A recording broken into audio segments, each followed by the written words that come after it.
గ్రాముల బంగారాన్ని విడిపించి ఆ రోజు ఆన్లైన్ రేటుకే మేము కొంటాం. Sharma gold company.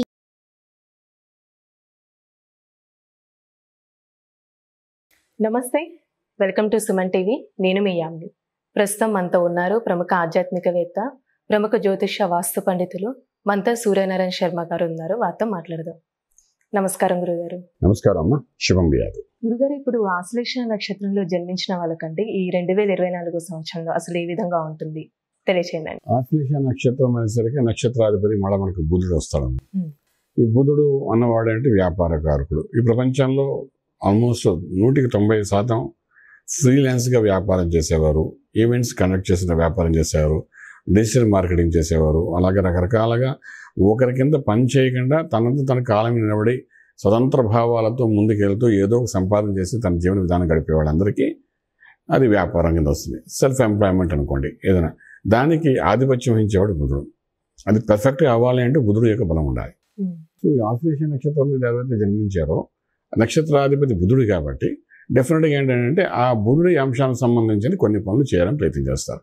For example వాళ్ళు ఉద్యోగమే చేస్తున్నారు అనుకుందాం, కానీ సైడ్ నుండి ఇంకొక ఇన్కమ్ చేయాలని ఒక ఆలోచన, ఒక భావన కలుగుతూనే ఉంటుంది వాడికి ఎప్పుడైనా.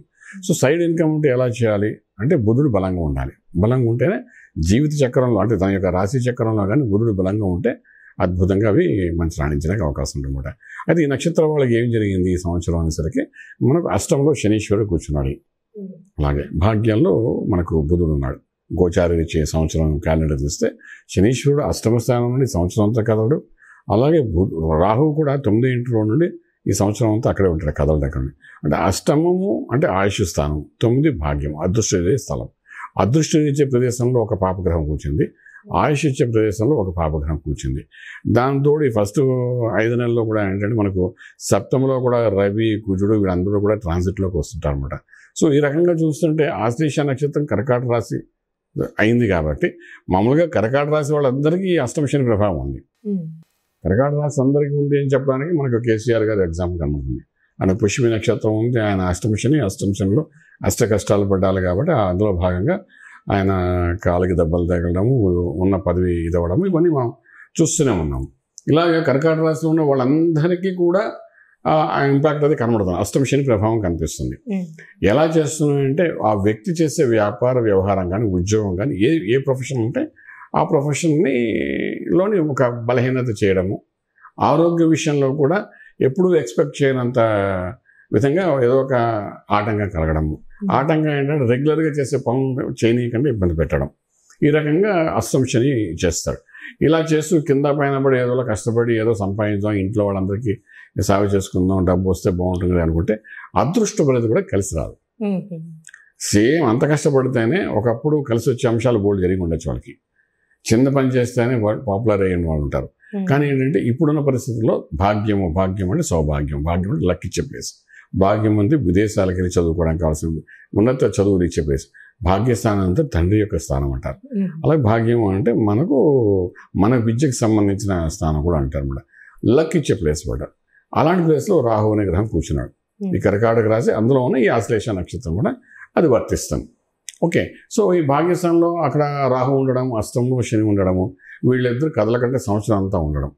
సో ఇవన్నీ ఎలా ఉంటుందంటే రాజ్యంలో మళ్ళీ చూసేసరికి గురుడు ఉన్నాడు. వీళ్ళకి గురుడు రాజ్యం బాగుంటుంది. అంటే నీకు ఒంట్లో బాగుండదు, నీకు లక్ ఫేవర్గా చేయదు, అయినా వ్యాపారం ఏదో నడుస్తుంది. అంటే లక్ ఫేవర్ చేయని వ్యాపారం ఎలా ఉంటుందంటే మనం వ్యాపారం చేస్తూ ఇంటికి చూసారా ఉద్యోగస్తుల్లాగా నెలసరికి అందరికి ఇవ్వగానే మిగిలిన డబ్బులు మనం పట్టుకుని వస్తుంటాం. అలా ఉంటుంది వ్యవహారం. అంటే ఎంత కష్టపడినా నువ్వు ఉద్యోగస్తులాగా నీ వ్యవహారం ఉంటుంది తప్ప వ్యాపారస్తుడిలాగా సంపాదన జరగదు. ఎప్పుడైనా ఏ వ్యాపారస్తుడు కానీ ఏ ఉద్యోగస్తుడు కానీ లక్ ఫేవరింగ్ అంటూ జరగాలి. లక్ అన్నది ఏంటంటే అదృష్టం అనేది లేకపోతే ఎలాంటి వాడైనా సరే డౌన్ఫాల్ అవ్వడానికి అవకాశం ఉంటుందన్నమాట. అంటే అది బ్యాలెన్స్గా ఉంటుందన్నమాట. లక్ ఉన్నవాడు చిన్న పని చేసినా అద్భుతంగా కలిసి వచ్చే అవకాశం ఉంటుంది. ఇప్పుడు ఇదే మన కేసీఆర్ గారు తీసుకున్న కర్కాటక రాశి అయింది. ఒకప్పుడు లక్ ఫేవరింగ్ ఉంది. ఈ శనీశ్వర ప్రభావం, రాహు ప్రభావం లేనప్పుడు ఓ మ్యాజిక్ చేయగలిగాడు. రాహు మేషంలో ఉన్నప్పుడు, అలాగే శని మకరంలో ఉన్నప్పుడు ఓ మ్యాజిక్ చేయగలిగారు. ఎప్పుడు రాహు మారాడు, నవంబర్ 15 మారాడు, అక్కడ నుండి ఆయన మ్యాజిక్ పనిచేయలేదు. అలాగే అష్టమ శని ఏం చేశాడు, కష్టాలు పెట్టాలి కాబట్టి ఉన్న ఉద్యోగం చేసి అది మనందరికీ తెలిసింది. అది కర్కాటక రాశి కాబట్టి చెప్తున్నాం. అందులో మీరు అడిగింది ఇప్పుడు ఆశ్లేష నక్షత్రం కాబట్టి వ్యాపారస్తుల గురించి మనం మాట్లాడుకోవాలి.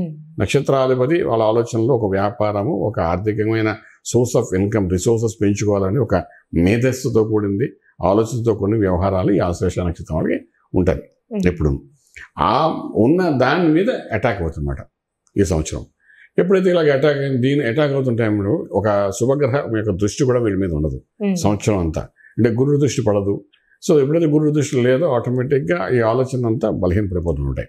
ఈ 8th house 9th house ఉన్న శని యొక్క ప్రభావం వల్ల, రాహు ప్రభావం అటాక్ చేస్తూ ఉంటాయి. ఇవన్నీ చేయడం వల్ల అంటే ఉన్న వ్యాపారం అంటే intellectual planning, spontaneous reaction, game, goal, theme, establishment, ఇవన్నీ ఏదైతే మనం చేయాలనుకున్న ఆశ్లేష నక్షత్రం వాళ్ళు అనుకుంటారో, వ్యాపారం అనుకోండి, ఉద్యోగం ఎదురైనప్పటికీ అది సడన్గా ఏంటంటే అది ఎంత చేసినా స్పీడప్ కాదనమాట. ఇది ఒక రకంగా చెప్పాలని ఒక చిన్న డిప్రెషన్స్కి సంబంధించిన వ్యవహారం చెప్పచ్చు అనమాట. అంటే ఇంత తెలివైన వాడిని ఏంటి కూడా మనం ఏమి చేయలేకపోతున్నామేంట అనే ఒక ఆలోచన వస్తుంది. చూస్తారు చాలామంది వాడు చాలా ఇంటెలిజెంట్ రా, ఏ ఇంటర్వ్యూకి వెళ్ళినా సరే ఒక మార్కులో పోతుంది, ఎందుకు అలా పోతుందో మాకు అర్థం కాలేదంటాం.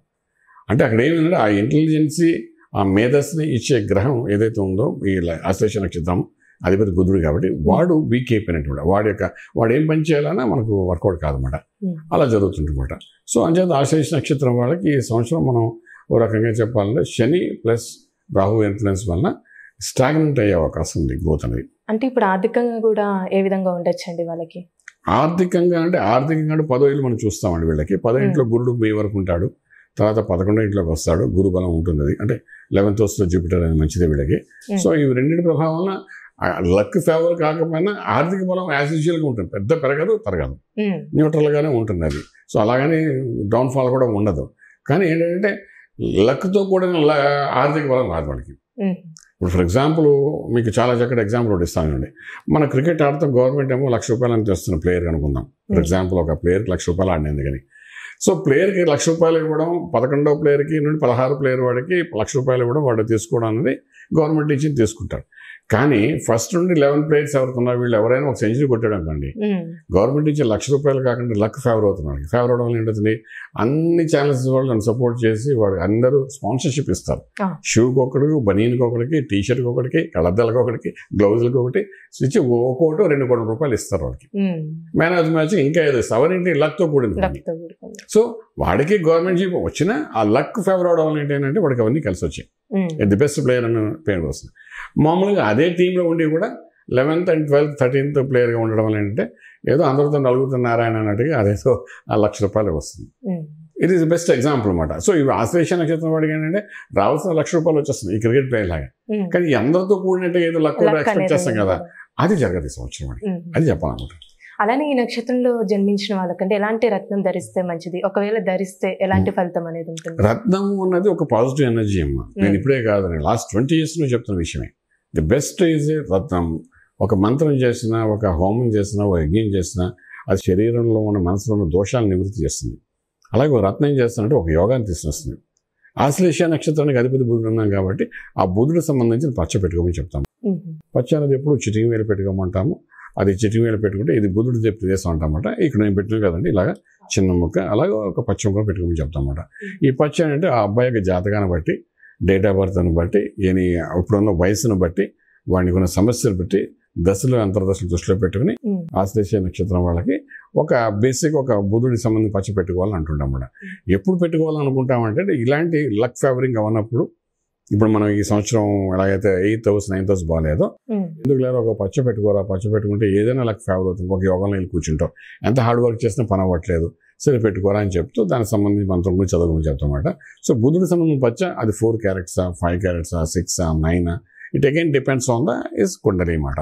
అలానే ఇప్పుడు ఒకవేళ ఒక వారం అంటూ ఉంటుందండి, ఒకవేళ ధరించాలనుకుంటే బుధవారం నాడు ఉదయం పూట మార్నింగ్ 6 to 7 హోరా అంటే బుధహోద సమయం అంటారు, ఆ సమయంలో పెట్టుకుంటే సరిపోతుంది. దానికి మళ్ళీ తిథి వార నక్షత్రాలతో పని లేదు, వారం తిథితో పని లేదు, వారంతో పని అనమాట. బుధవారం నాడు అయితే ఉదయాన్నే 6 to 7 బుధవార సమయం ఉంటుంది. ఉదయం లేవడం, స్నానం చేసుకున్న తర్వాత చక్కగా ఆ టైంలో దాంతో పాలతో అభిషేకం చేసేసి అది పెట్టుకోవడం. దానికి సంబంధించిన మంత్రం ఉంటుంది, అనుష్ఠాన మంత్రం ఉంటుంది, గ్రహాలకు సంబంధించింది. బుధ గ్రహానికి సంబంధించిన మంత్రం ఏదైతే ఉంటుందో అది ఒక 100 నిమిషాలు చదువుకోవడం, పెట్టుకున్న తర్వాత అలా చేసుకుంటే అది ఎస్టాబ్లిష్ అయిపోతుంది అనమాట. ఇది పాజిటివ్ ఎనర్జీ. కొంచెం మనకు ఆశ్లేష నక్షత్రాధిపతి బుధుడు ఎందుకు పెట్టుకుంటున్నాం అంటే నక్షత్రానికి 8వ స్థానం 9వ స్థానంలో ఉన్న గ్రహాలు అనుకూలంగా ఉండవు కాబట్టి ఈ బలం కొంచెం పెంచుకుంటే అట్లీస్ట్ మనం 10వ ఇంట్లో ఉన్న రాజ్యం అంటే ఉద్యోగం మనకు ఒక్కొక్కసారి ఏంటంటే ఇప్పుడు మనకు జరిగే ప్రపంచంలో జరుగుతుంది అదే. మనం ఇక్కడ నుండి ఆఫీస్కి వెళ్ళడానికి ట్రాఫిక్ ప్రాబ్లం ఉంది అనుకున్నాం. ఫర్ ఎగ్జాంపుల్ ఇస్తున్నాను. మనకు 3 సిగ్నల్స్ దాటి వెళ్ళాలి, 1 గంట గంటన్నర పడుతుంది. వెళ్తే ఉద్యోగం అక్కడ చేయాలంటే ఈ ట్రాఫిక్లో వెళ్ళిన తర్వాత మానసికంగా మనం మూడ్ ఆఫ్ అయి కూర్చుంటాం. ఇప్పుడు మీరు ఛానల్ వల్ల నాకు దగ్గరికి వచ్చి రావాలన్నా గంటన్నర పడుతుంది, దాంతో మూడ్ ఆఫ్ అయిపోతావు, పోవాలని ట్రెస్ట్ ఉంటుంది. ఇప్పుడు ఏమైపోయింది, ఈ యొక్క కోవిడ్ పుణ్యం అని చెప్పి ఆన్లైన్లోనే ఉద్యోగాలు చేసుకోవడం అలవాటు అయిపోయింది. సో డైరెక్ట్ 10,000 ఇంటి దగ్గర కూర్చొని చేస్తున్నాడు వాడు.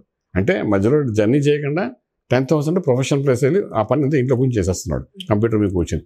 అలాగేంటంటే ఈ పచ్చ పెట్టుకోవడం వలన ఈ మధ్యలో ఉన్న ట్రాన్సిట్లో ఉన్న సమస్యలు ఉన్నాయి కదా, 8,000 and 9,000 యొక్క ప్రభావం ఏందో అది బలహీనపడుతూ 10,000 బలోపేతం చేస్తున్నాడు. అంటే నీ ఉద్యోగానికి ఏం ప్రాబ్లం లేకుండా ఇంకేదో సోర్స్ ఆఫ్ ఇన్కమ్ రావడం, కొంత లక్ ఫేవరింగ్ అవ్వడం, ఇవన్నీ జరుగుతుంటాయి. అలా చేసుకుంటే కూడా డెఫినెట్గా సక్సెస్ ఉంటుంది. ఏదైనా జాతక రీత్యా ఆశ్లేష నక్షత్రానికి కొంచెం బలహీనం ఉన్నది కాబట్టి ఇది ఒక 20% పెంచడానికి అవకాశం ఉంటుంది.